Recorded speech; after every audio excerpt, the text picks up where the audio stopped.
Hello everyone. Welcome to this demonstration of PTEM, PathWave Test Executive for manufacturing.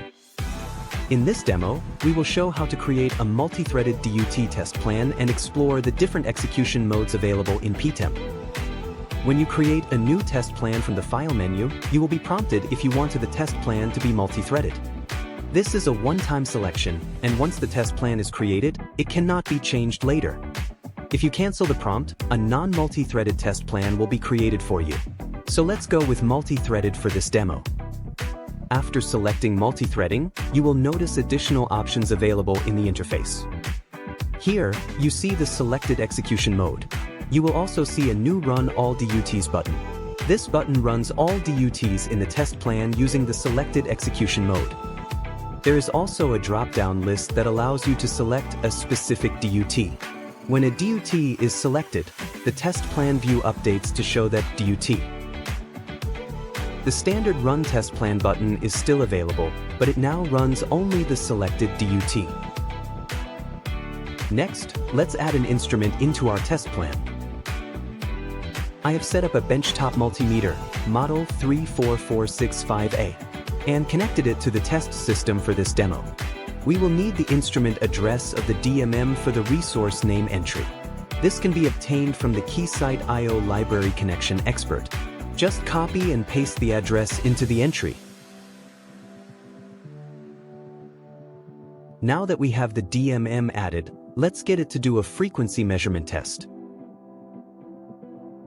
I'll add a frequency measurement step to make a measurement and then configure a limit check on it.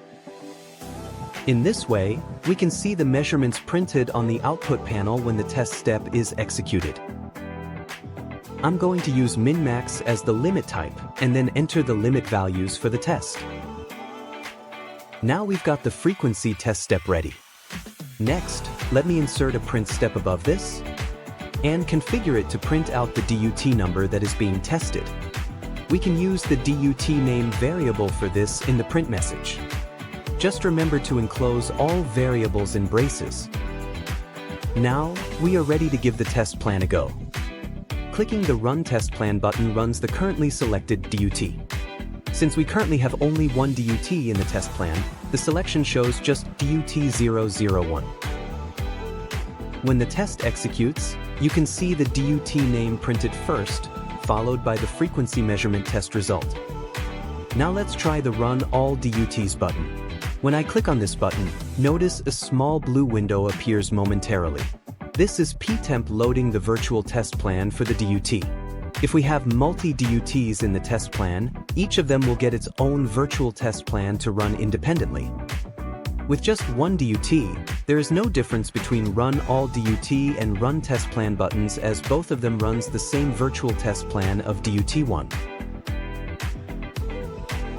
Now, let's bring up the DUT panel and add a few more DUTs. Let's add DUT 2 and 3 to our test plan. Now the DUT selection dropdown shows all 3 DUTs available for your selection. If I select DUT 2 and run the test plan, only DUT 2 is executed.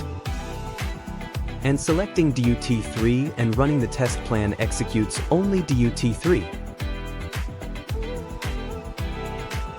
Now let's try the Run All button. Notice the small blue pop-up coming up again?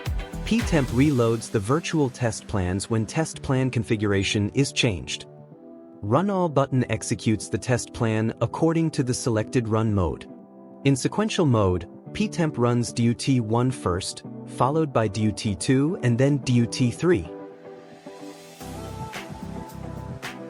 Now let's change the execution mode to batch mode. To do this, go to the Test Plan Settings panel and navigate to the Multi-threading section. Here, you can choose between sequential, batch, and asynchronous execution modes. Let's try the batch mode this time. Batch mode runs all DUTs in parallel. So you will see some difference in the sequencing of messages on the output panel. Because all 3 DUTs are now executing in parallel, the print step is executed for all DUTs first. As a result, the print outputs appear first in the output panel. The order of DUTs is no longer sequential, and whichever DUT finishes first is displayed first. In this run, you can see DUT1, DUT3, and DUT2. These are followed by the frequency measurement results for the DUTs. Next, let's try running in asynchronous mode. Change the execution mode to asynchronous and run all DUTs again. Because we changed the mode of execution, PTEM reloads the virtual test plan again for the DUTs. Once done, the asynchronous DUT panel is displayed. From here, you can manually select and execute any DUT at any time. In this demo, we showed how a single test plan can use one shared DMM to test multiple DUTs without creating additional sequences to manage DUT coordination or instrument sharing, even when the DUTs are executed in parallel. Thank you for watching. Visit the Keysight Hands-on YouTube channel for more demonstrations showcasing PTEM.